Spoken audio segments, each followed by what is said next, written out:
Yeah, well, welcome everybody. And hey, Sherry, good to see you.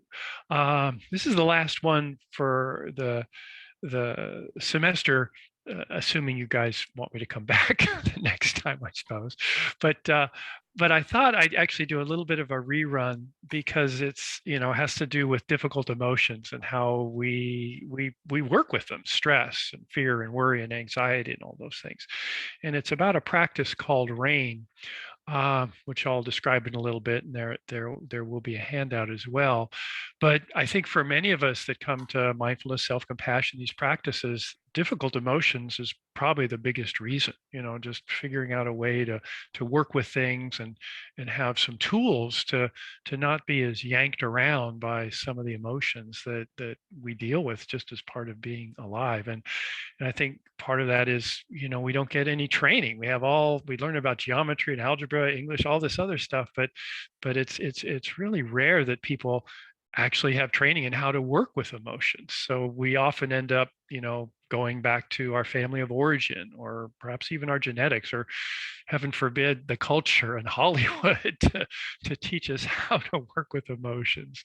So this is just a way of maybe doing that. But the the first question is like, what are emotions? And I like the phrase that you can consider them emotions or energy in motion.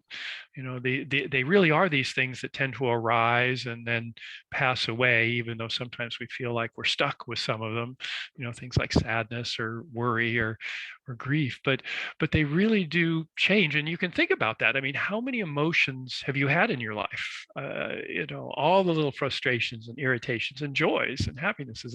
Where are they now? They do tend to pass through us. And then the next question is why? Why do we have emotions? And that, answering that is probably a more than a PhD dissertation, but certainly I think this idea that they're messengers. Okay, basically our heart, if you will, is trying to tell us something, trying to get our attention, because usually we're so lost in thought. For instance, emotions can be considered maybe in four broad categories, like mad, sad, glad, and fearful. So the madness or anger, is leaning forward.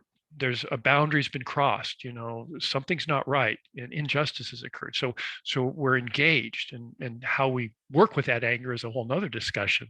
But so anger is forward, whereas fear, that group of emotions is kind of pulling back, safety. What can I do to protect myself? And sadness is almost like a slowing down, just pulling us out of life to, really reminding us that maybe we really need to assess some things here. We need to really look at what's going on. And the positive emotions, the glad, the happiness, those are opening up. We experience our creativity, our wisdom, we're engaged. So these things we call emotions really are very valuable. But what do we usually do with them? You know, well, often we just try to suppress them or avoid them. Often we can make remarkably bad decisions as we simply try to get away from them. The things we may do, the addictions, the various distractions that maybe don't help us so much. Or the other thing that our human minds do is we try to think our way out of them. Okay, the sense that, okay, if only I think of that incident for 20 more times, I'll have it figured out. And that thinking part of our mind really doesn't encompass all of who we are. So we can get stuck just going over and over again. And as we have an emotion and start ruminating about it, it simply just keeps the emotion going, just keeps perpetuating it. Okay. Or the other thing that happens is things come up in life, we have emotions and we just don't even notice them. We're too busy and we don't even get a chance to process them. So it really helps to have a systematic approach, because when difficult emotions hit, it's almost like 2 tons of mud landing on us, and we're just lost in them.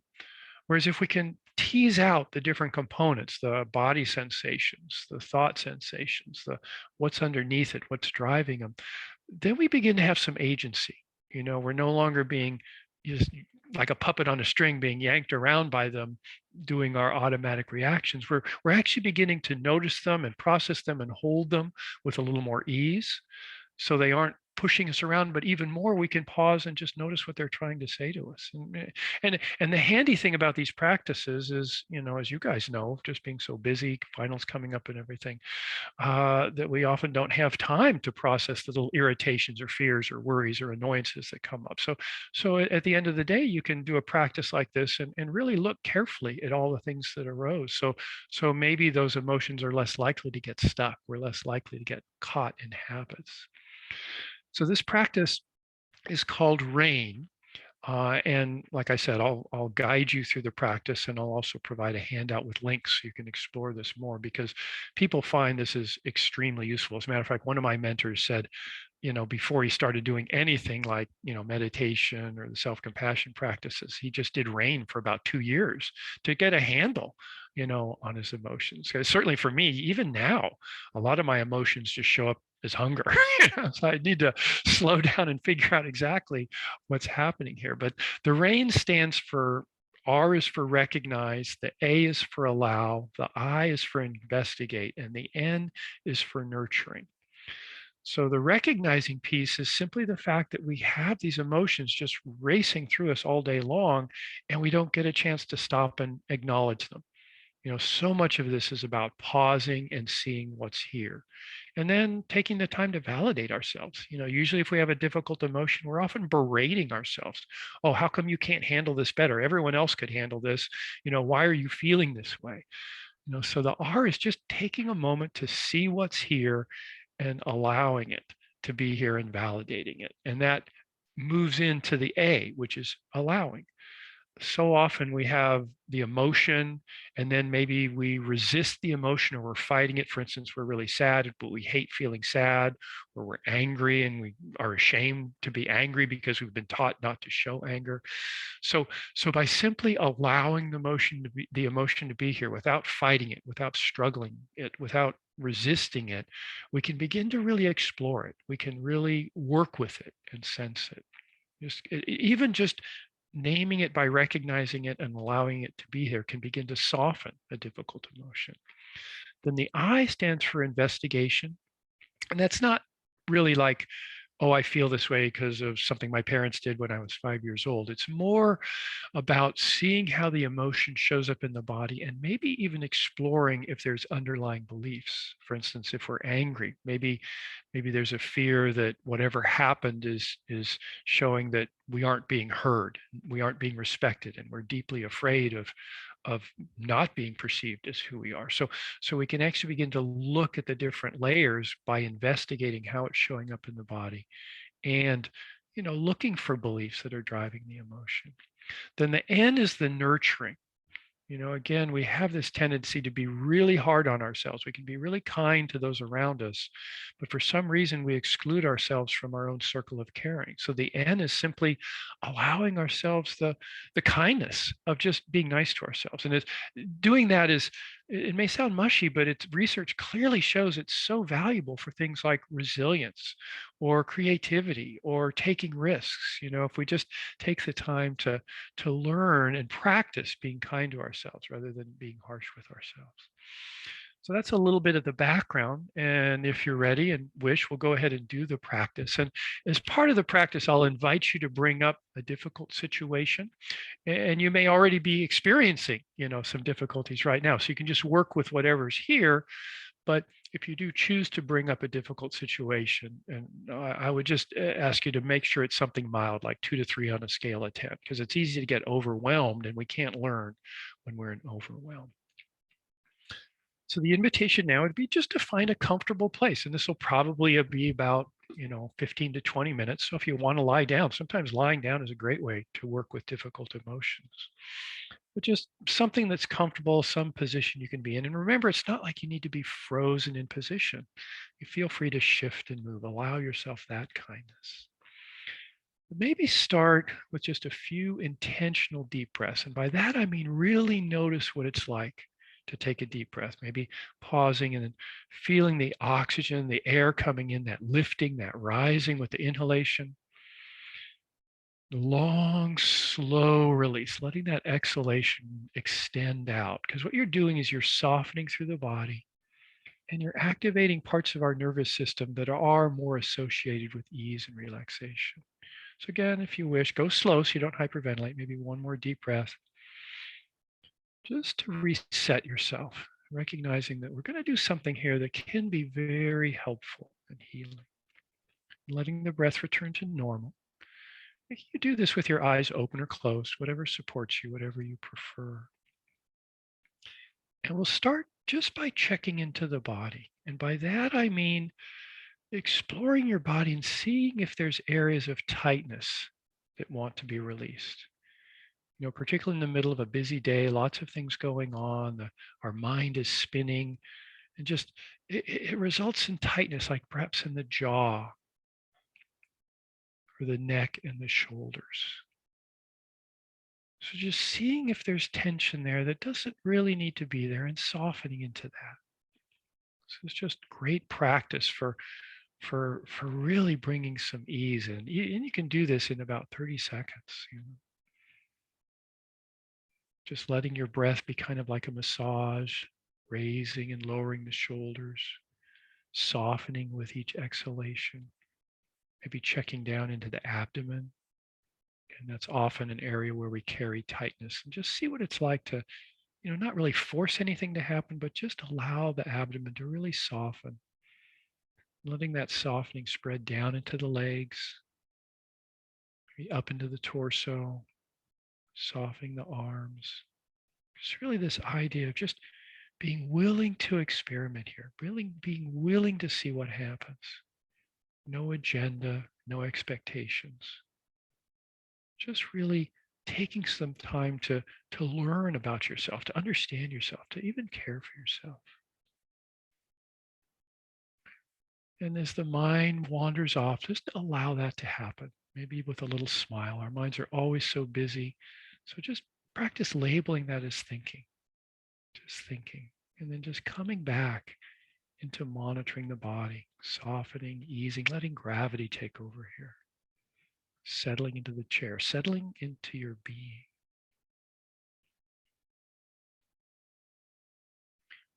And now from this place of maybe more presence, maybe scan your life and see if there is a situation, a place of difficulty, something that's bringing up some difficult emotions. And like I said, it doesn't serve well to bring up something that really brings up strong emotions or trauma. We're looking for something that you get a charged reaction, like, wow, I want to have a little more balance with this, but not overwhelming.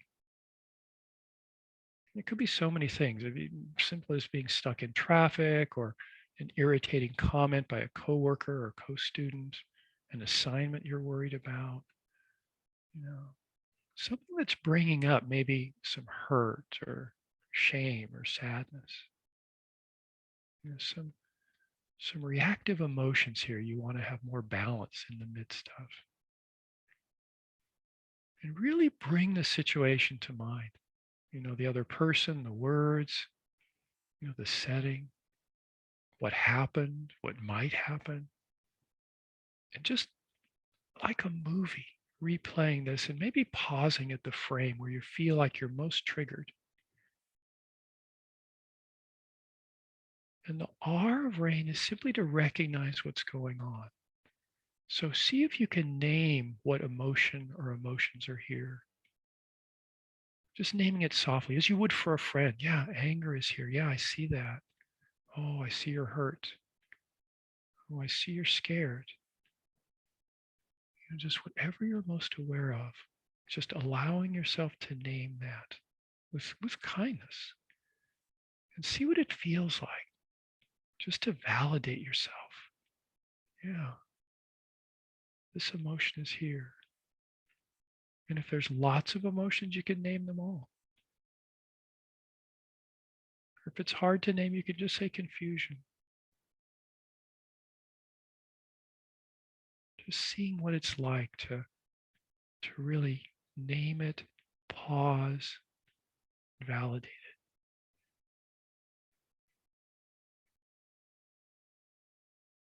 And as we name it, we then move into the A, which is the allowing. See if you can allow this difficult emotion to be here.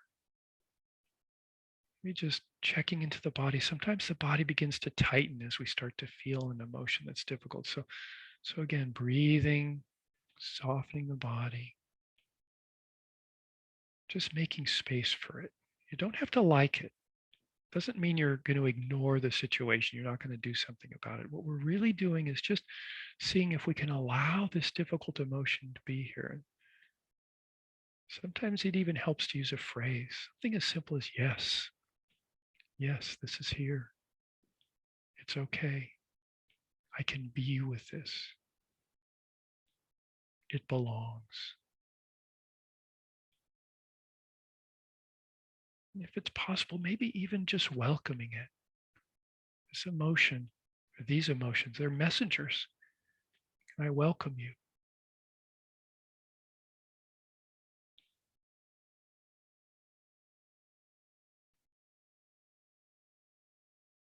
Again, just breathing and easing, because by allowing and not fighting it, you stop feeding the emotion and you're better able to see it clearly. And sometimes in this space, you can see maybe layers of emotions, like the difficult emotion, but wanting to push it away, wanting to run away from it, or the difficult emotion and feeling shame because it's here, or annoyance. So really take some time naming these things and allowing them, letting them flow.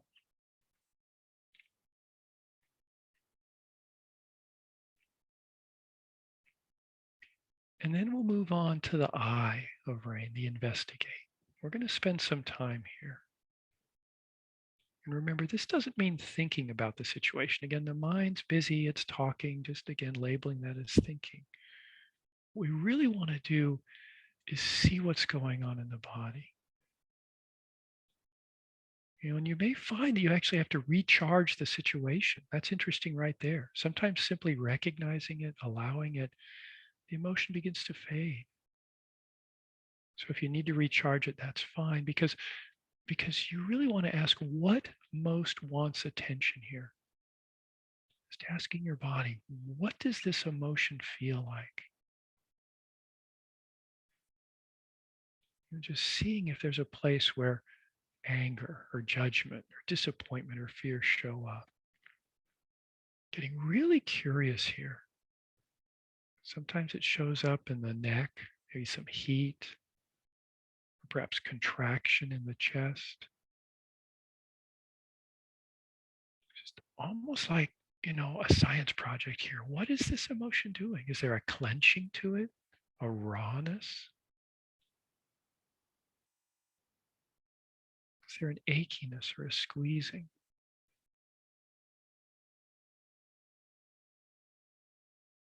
And sometimes an emotion can actually form a shape inside you, like a knot or a dark space.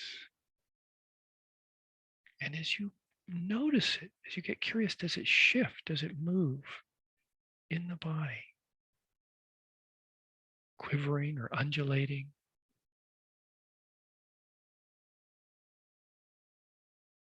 And you could even ask, does it have a color? And we're just giving ourselves a little bit of space around it, becoming curious, really interested in how this very important part of ourselves that we often ignore, how it really deeply shows up. Maybe seeing if there's tensing in the body around it. What's the jaw doing? What's the neck and shoulders as this emotion is here? Are we struggling against it? You can just return back to the allow. Yes, this is here. It's here.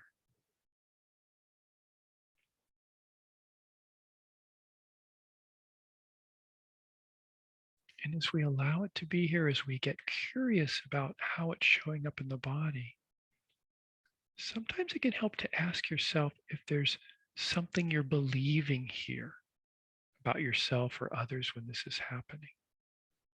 And this really isn't an intellectual inquiry. It's more just seeing if beneath this emotions there's some limiting belief, like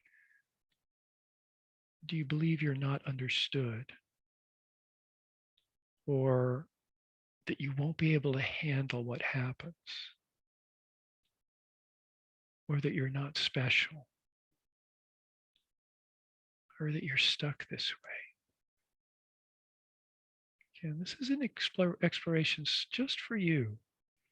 And there may or may not be a belief, but you see if there's something underneath the emotion that's causing the emotion to arise. Some vulnerability, some worry, some boundary that's been crossed. Just opening up to what's here, allowing it, feeling it.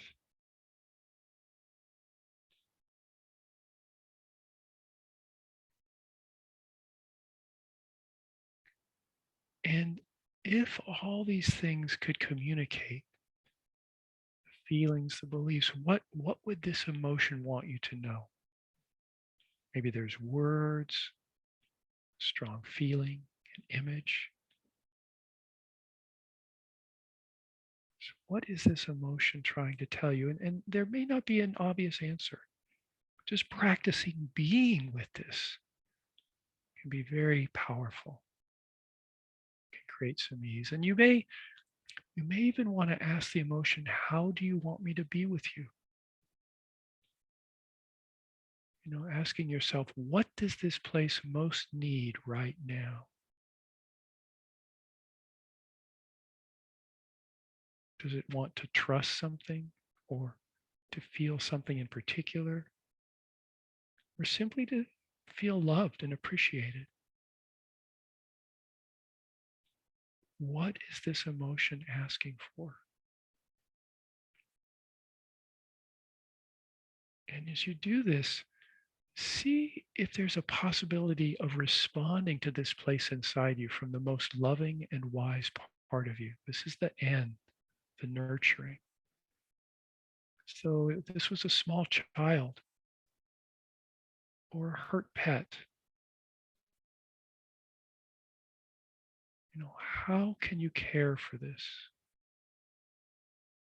Sometimes it helps to do a little shift in posture here as you're getting in touch with this wiser place. You might want to take a deeper breath. Maybe find yourself adjusting your posture a little bit, a slight shift, a rise. Just really getting this sense of your own strength, your own power here, your most awakened, wise, and caring heart. But staying in touch with that vulnerability, just listening. Just calling on your wisdom and your love. Sense into what you can offer this vulnerability. And if you feel it's in a particular place, sometimes it helps to take your hand, maybe put it over your heart or where you're feeling the emotion. Just these hands that so readily offer care to those around us. Can you let that energy flow into yourself? Just really letting yourself know that you're here for you in whatever way you need. This is just beginning to practice being kind to ourselves. And maybe there's words that you need to hear here. What words would you want to be whispered in your ear to support you with this difficult emotion? You know, it could be as something as simple as, hey, I'm sorry this is happening. I care for you. Or, we've got this. We can handle this. We know what to do. Just you'll be okay. You know, if it's hard to come up with words, imagine a dear friend who's going through the exact same situation. You know, what would you say to them? They were experiencing these same feelings, the same process. You can simply offer those words to yourself.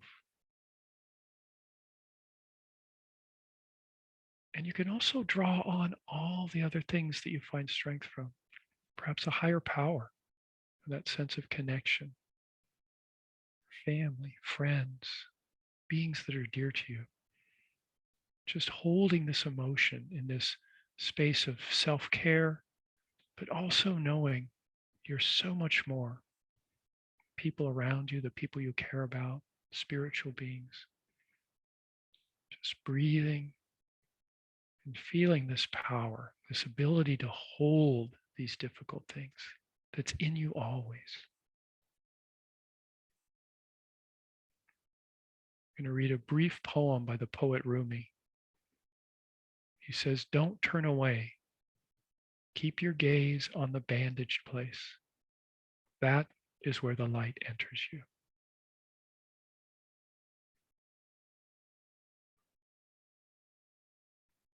And then as we settle in through the practice, we do something we call after the rain.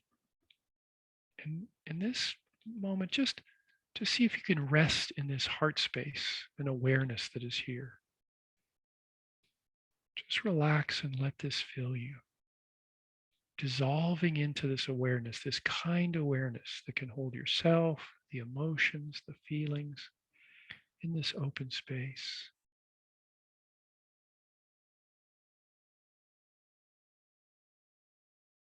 And if perhaps you found a belief that perpetuates this emotion, this suffering, maybe you can even ask yourself, what would I be like if I didn't have this belief? What would it be like if these thoughts didn't stop me from experiencing all I want to experience? And just meeting that with kindness too. Smile, a kind word. Just recognize that this practice is more the truth of who you are than any story you could tell about yourself. Just taking a moment to trust in and rest in the presence that is your true home.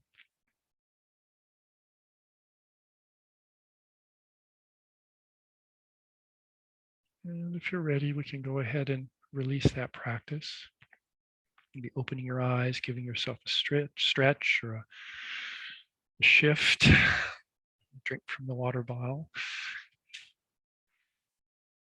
So again, in a class, we'd really spend a lot of time decompressing and seeing what that experience was like, because different people have different experiences. But at least in this setting, I offer it to you as a way of something you can actually do in just a moment or two. You know, when that difficult emotion arises, recognizing it. Oh, can I just allow it to be here? Oh, wow, I'm feeling heat here and tightness in my stomach. And what are you telling me? What do I need right now to support myself? And I'll go ahead and send that handout, which also has links to lots of different ways. There's rain practices for all kinds of different things, ranging from grief to sadness to whatever. But otherwise, I think we're getting close to the end. So thank you all for doing that with me. And if you want to turn off the recording, I'm happy to sit here and talk if people have questions. Yeah. Well, before we move to questions, just want to say thank you, Jonathan, for working with us this whole semester.